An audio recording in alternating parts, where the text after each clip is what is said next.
So guys welcome to daily football madness. और Barca की situation के ऊपर डिस्कशन करेंगे। रफीनिया और चावी के दरमियान क्या चल रहा है, कौन नेक्स्ट मैनेजर बारसा के हो सकते हैं अगर चावी नहीं रुकते। इस्तेवायो विलियन टू चेल्सी डन, उसके ऊपर डिस्कशन करेंगे। लुका मॉड्रिच और क्रूज की सिचुएशन के ऊपर डिस्कशन करेंगे। लेकिन सबसे पहले हम बात करेंगे बायर लेवर नेवर लूसन के ऊपर। चाबी अलोंसो एंड को भाई, मतलब इनविंसिबल्स, 34 गेम्स अनबीटन, उसके अलावा 51 games unbeaten in all competition. Europa league और डीएफई पोकल जो है वो नेक्स्ट है। भाई दिस इज क्रेजी, भाई this is more than crazy. भाई ऑब्वियसली आर्सेनल ने किया था अप्रोक्सीमेटली 20 साल पहले वो प्रीमियर लीग के अंदर, लेकिन इसको भी कोई छोटी चीज ना समझा जाए भाई। ये लेवर किसी ने लेवरकुसन से मतलब टॉप 4 मुश्किल से एक्सपेक्ट कर रहे होंगे। ठीक है, 17 पोजीशन के ऊपर थी आई थिंक बायर लेवरकुसन जब चाबी अलोंसो ने उनको मतलब टेक ओवर किया था।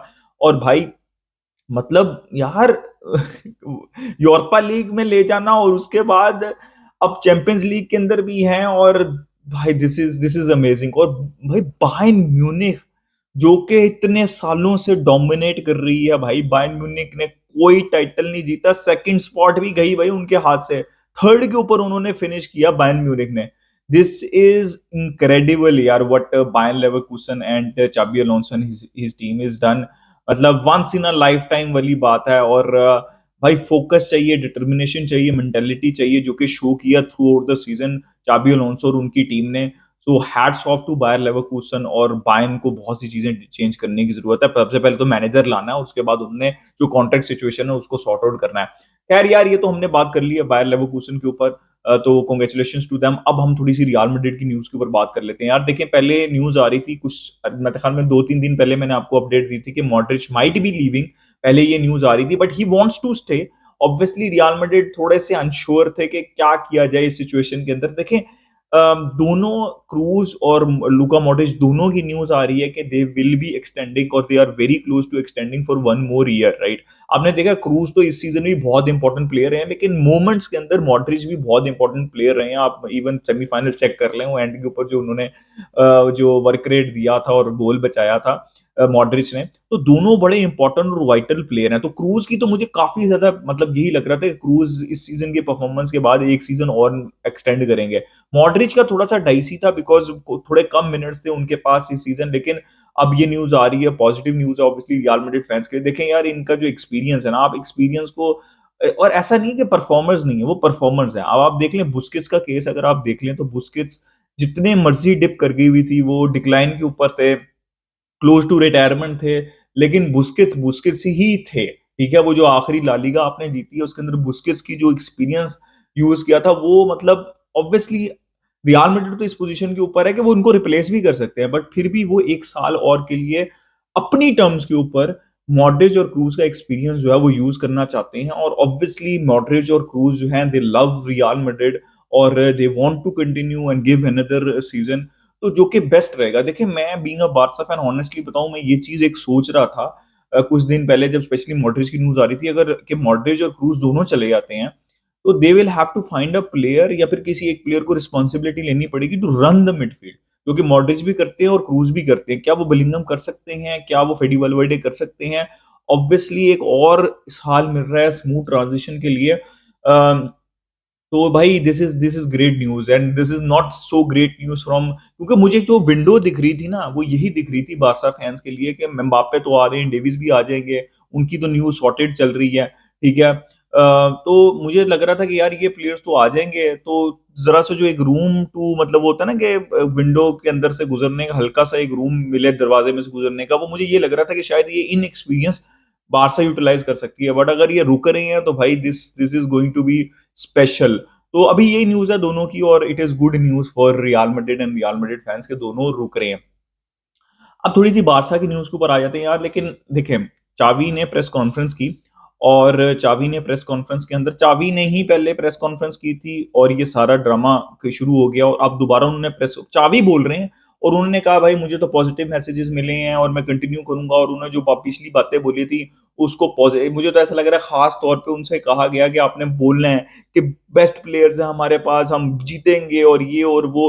जो पिछली प्रेस कॉन्फ्रेंस और इस प्रेस कॉन्फ्रेंस के अंदर चावी की जो टोन थी वो बहुत फर्क थी। इसका मतलब है कि सीधा सा मतलब है कि भाई उनको कहा गया है कि भाई ये तो आपको कहना पड़ेगा, वरना तो कोई और वो नहीं है। मुझे ना थोड़ा सा समझ नहीं लग रही, मुझे मतलब देखिए, इसमें तो कोई डाउट नहीं है इश्यूज हैं, बिकॉज भाई 2 दिन गुजर चुके हैं और किसी बोर्ड मेंबर ने, डेको ने, राफा यूस्ते ने, लपोटा, किसी ने भी आके स्टेटमेंट नहीं दी, चाबी नहीं दी पहले भी और अब भी चाबी नहीं दी। वो खुद ही लगे हुए हैं कि हाँ यार सब कुछ ठीक है, मुझे मैसेज आया, which is very unfortunate, right? मतलब लपोटा फाइनेंशियल वे के अंदर he has done a very good job, but this is very unfortunate, this is not how you treat a player like चावी। मैं थोड़ा-सा यहाँ पे चाबी से भी गुस्सा हूँ कि भाई अगर आपने डिसाइड कर लिया था कि आप छोड़ रहे हैं, तो या तो आप उस डिसीजन के ऊपर यू टर्न ना लेते। चलें आपने for the greater good of the club आपने वो डिसीजन के ऊपर यू टर्न ले लिया। उसके बाद जब जब आपके साथ ये इस तरह का रवैया रख रहे हैं कि आपकी एक स्टेटमेंट के ऊपर, जो कि सच स्टेटमेंट थी, you are being true to the fans, right? You are being honest to the fans. उसके बाद आपको ऐसा ट्रीटमेंट मिल रहा है कि आपको श्योरिटी नहीं है। कोई बंदा आके आपके लिए बोल ही नहीं रहा कि भाई we this is our manager, हमने कॉन्ट्रैक्ट एक्सटेंड किया। अभी पिछले दिनों हमने कहा है कि भाई he will continue with us, तो this is very unfortunate sad situation.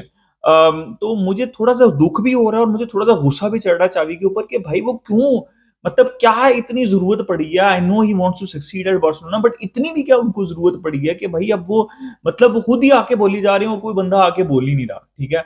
तो किसी को लगता है ना कि सिचुएशन देखें, हो सकता है कि चाबी स्टे करें, मैं उसकी रीजन आपको जल्दी से बता देता हूँ। क्योंकि अब मैनेजर्स देखिए, अब सबसे पहले मैं क्यों स्टे करेंगे मैनेजर्स, कौन कौन से चल रहे हैं? गलार्डो का नाम चल रहा है, विद ऑल ड्यू रिस्पेक्ट।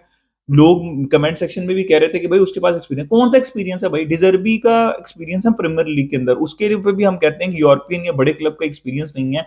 हम इस फाइनेंशियल सिचुएशन में, इस फाइनेंशियल मैस में, और स्पेशली स्पेनिश जिस तरह का मीडिया है, हम इनएक्सपीरियंस मैनेजर भाई अफोर्ड नहीं कर सकते। हो सकता है गलार्डो चल जाए, हो सकता है डिजर्बी चल जाए, बट भाई it's a huge huge risk. Risk her manager के साथ है, बट आपने देखना है कि भाई किस मैनेजर के साथ रिस्क थोड़ा सा कम है, ठीक है? तो भाई ये गलार्डो और डिजर्बी, तो वैसे भी मुझे लग रहा है कि डिजर्बी बायन जाएंगे, हंसी फ्लिक में से कोई एक जाएगा मोस्ट लाइकली। शायद कुछ सोच समझ के डिजर्बी ने ब्राइटन को छोड़ा है, हो सकता है कि उनका कोई प्री कॉन्ट्रैक्ट हो चुका हो बायन के साथ, तो बायन जा सकते हैं डिजर्बी, राइट? अब उसके अलावा गलार्डो की बारी में मैंने आपको ऑलरेडी एक्सप्लेन कर दिया है। रह दे के दो आपके पास ऑप्शन, तीन ऑप्शंस बचती हैं। थॉमस टुखल, अगर आपको चावी की बातें बर्दाश्त नहीं हो रही तो थॉमस टुखल की तो बिल्कुल भी बर्दाश्त नहीं होंगी। ऊपर से थॉमस टुखल ने तीसरे नंबर के ऊपर फिनिश कराया। वो लीग, आप, मैं तो वैसे चैंपियंस लीग की उम्मीद ही नहीं लगा रहा, तो लीग भी आपकी हाथ से जाएगी, बिकॉज लीग के अंदर थॉमस टुखल का रिकॉर्ड ठीक नहीं है। और वैसे भी थॉमस टुखल ज्यादा मुझे चांसेस लग रहे हैं कि अगर एरिक टेन हाग सैक होते हैं तो वो मैनचेस्टर यूनाइटेड जा सकते हैं। रह जाए कि आपके पास बचने हंसी फ्लिक और आपके पास बचने राफा मार्केस। 20 मिलियन 15 मिलियन जितना भी है वो चाबी को अगर आपको देना पड़ेगा सैक करने के बाद, तो आप हांसी फ्लिक को नहीं लेके आ पाएंगे, ठीक है? क्योंकि वो भी पैसे लेंगे, मुफ्त के अंदर तो कोई नहीं आएगा। और जो मैंने रिपोर्ट सुनी थी वो भी 15-20 मिलियन, पता नहीं इतनी ही वो एक्सपेक्ट कर रहे हैं, ठीक है, उनकी पूरी टीम मिला के। तो रह दे कि आपके पास राफा मार्केस बचेगा, और जब आप राफा मार्केस तक पहुंचेंगे, जो कि पहले भी आप पहुंचे थे, तो फिर आपका थोड़ा सा गुस्सा ठंडा हो जाएगा और फिर आप कहेंगे यार चाबी सही ऑप्शन है, कोई बात नहीं, हम आके विक्ट्री साइन बना लेते हैं और चाबी विल कंटिन्यू, राइट? तो यही होने वाला है।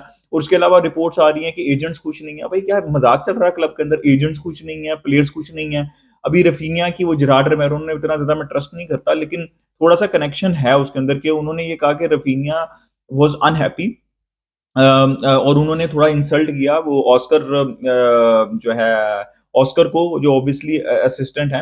और उसके बाद चावी ने उनको जिरोना की गेम से ड्रॉप कर दिया, और ऐसा हुआ था जिरोना की गेम के अंदर रफीनिया नहीं था, दैट वाज अ सरप्राइज। उसके बाद अगली रियल सोसाइटी गेम के अंदर रफीनिया थे, उन्होंने स्कोर भी किया, और अभी फिर पिछली गेम के अंदर जो है वो फेरन टोरेस खेल रहे थे और रफीनिया नहीं खेल रहे थे। थोड़ा सा लिंक तो बनता है, बट जो भी है भाई, अगर आपको जो मर्जी इश्यूज हैं, देखें भाई रफीनिया कोई नेमार नहीं है यहाँ पे, ना वो सुआरेज है, ना वो मेसी है, he is a decent player, ठीक है? लेवेंडोस्की पिछले 5 मैचेस में से 4 में सब्स्टिट्यूट हुए हैं, तो भाई आप पूरा सीजन आपको खिलाता भी तो वो रहा है। तो ये तो एब्सोल्युटली नॉनसेंस है मेरी ओपिनियन के अंदर के प्लेयर अगर कंप्लेन कर रहे हैं और उनकी एजेंट्स कंप्लेन कर रहे हैं मैन मैनेजमेंट के ऊपर। देखिए विक्टर रो केस, उसके ऊपर हमने डिस्कशन किया, बट दिस, इसका मतलब ये नहीं है कि आप उनको इंपॉर्टेंस दें। अगर आपने एजेंट्स को इंपॉर्टेंस देने लग गए, अगर आप प्लेयर्स को इंपॉर्टेंस देने लग गए, तो भाई आप, हो गया आपका काम, फिर कुछ नहीं होने वाला। अगर जो क्लब आज तक सक्सेसफुल नहीं हुआ, मैनचेस्टर यूनाइटेड के हालात आप देख लें, वो प्लेयर पावर्स की वजह से ही वो बर्बाद हुआ है आज तक। जो जिस क्लब के अंदर टॉप स्पर्स को आप देख लें, और भी बहुत से क्लब्स को देख लें, जिस क्लब के अंदर आपने मैनेजर को पावर नहीं ना दी हुई, वहां पे फारग है काम सारा। क्योंकि भाई मैनेजर ने खिलाना है और मैनेजर ने आंसरेबल होना होता है, बाकी सब ने जो है वो सर्वाइव कर जाना होता है। तो अगर आपने मैनेजर को पावर ना दी, किसी को भी ले आए, कोई भी सक्सेसफुल नहीं रहेगा बारसा के अंदर। तो this is the most important thing जो मैंने कहा यार आपको जल्दी से मेंशन कर दूं। इसके अलावा यार इस्तेवाओ विलियन चेल्सी हेरवी हो चुका हुआ है, और मैंने आपको कहा था कि बारसा नहीं जाएगी और ना जाना चाहिए भाई। 40 प्लस 50 25 तकरीबन 65 वेरिएबल्स डाके मैंने आपको पहले भी बताया था, 60 से 70 के अंदर जो है वो ये डील होगी इस्तेवाओ विलियन की। और चेल्सी दे सकती है, पता नहीं भाई उनके एफएफपी के इश्यूज नहीं होते, अभी आ रहा थी न्यूज की भाई उनके एफएफपी के इश्यूज हैं। अब यही तो आप देख लें फर्क, 1 बिलियन लगाने के बाद भी वो 65 मिलियन लगा सकते हैं। और हमारे लिए सेंस नहीं बनती इस तवाई बिलियन के ऊपर लगाने की, बिकॉज यार हमारे पास लमीन यमाल ऑलरेडी है। अगर आपको चाहिए तो आप एक एक्सपीरियंस प्लेयर लेके आओ इतने में, ठीक है। तो मैंने आपको पहले कह दिया था कि बादशाह इस तवाई बिलियन के ऊपर नहीं जाएगी, does not make sense, any sense in this. अब वो चले ना चले जो भी हो, लेकिन उनकी सेंस बिल्कुल भी नहीं बनती थी। तो I am not at all मतलब कि यार वो कहाँ चला गया उस, मैं तो पहले दिन से आपको कह रहा हूँ, अगर आप मुझे चैनल पे फॉलो करते हैं, कि इस्तवाई Willian to Barcelona does not make any sense, specially वो लेफ्ट फुटेड है, हमें एक राइट फुटेड लेफ्ट विंगर चाहिए, या फिर हमें लेफ्ट विंगर चाहिए जो लेफ्ट विंग के ऊपर खेलता हो, जो खेल सकता है, वो डज नॉट मैटर, खेलता होना चाहिए लेफ्ट विंग के ऊपर। और लमीन यमाल के होते हुए तो इस्तवाई विलियन की कोई सेंस नहीं बनती। तो गाइज ये मेरा ओपिनियन था रिगार्डिंग, मैंने आपको न्यूज दे दी जो भी फिलहाल अभी न्यूज चल रही है। अपना ओपिनियन दें in the comment section regarding everything, like कर दीजिए, सब्सक्राइब कर दी। मिलते हैं नेक्स्ट वीडियो के अंदर। कल बारसा।